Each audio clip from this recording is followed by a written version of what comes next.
Time to unboxing new marriage collection. ઉત્સવ ભાઈ મારો ભાઈ હાવ આમ નો હોય ગુજરાતમાં રહીને તું યાર ગુજરાતીમાં કે ને યાર તો ખ્યાલ આવે અમને આ ઇંગ્લિશમાં પછી નો ખ્યાલ આવે. હાલો ભાઈ ગુજરાતીમાં તમને કહી દઉં છું બરોબર. નવું મેરેજ કલેક્શન આવી ગયું છે ઝેન્ઝિયામાં અને વાત કરી લો કઈ ટાઈપનું કલેક્શન લેવાનું છે તો સાઇડર માટે અને બ્રાઇડલ માટે બંને માટે કલેક્શન આવી ગયું છે. આમ જોવો તમે એક વખત ખાલી પીસનો લુક જોવો છે. આમ જોવો ખાલી પીસનો એક વખત તમને ગેટઅપ બતાવી દો કઈ રીતનો લુક રહેવાનો. આમ જોવો પીસ જો એકદમ પ્રીમિયમ હેન્ડવર્કના પીસ મળી જવાના છે તમને.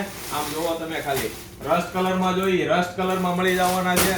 આમ જોવો પેકેજિંગ જોવો ખાલી પેકેજિંગ ઉપરથી તમને આઈડિયા આવી જવો જોઈએ કયા પ્રકારનું કલેક્શન આવી ગયું છે આ વખતે ઝેન્ઝિયામાં બરોબર છે. જે લોકોને મેરેજની ખરીદી બાકી છે તો એ જે લોકોને મેરેજની ખરીદી હજી કરવાની છે આમ જોવો તમે ખાલી આમ જોવો ઘેરો આવી ગયો છે ફૂલ હેન્ડવર્કની અંદર. જે લોકોને મેરેજની ખરીદી બાકી છે ભાઈ અત્યારે ને અત્યારે વિઝિટ કરજો ભાઈ. ખરીદી ન કરો તો કાંઈ વાંધો નહીં એક વખત વિઝિટ કરીને જાજો ઝેન્ઝિયામાં 102 103 રંગીલા પાર્ક નિયર સુદામા ચોક મોટા વરાછા સુરત.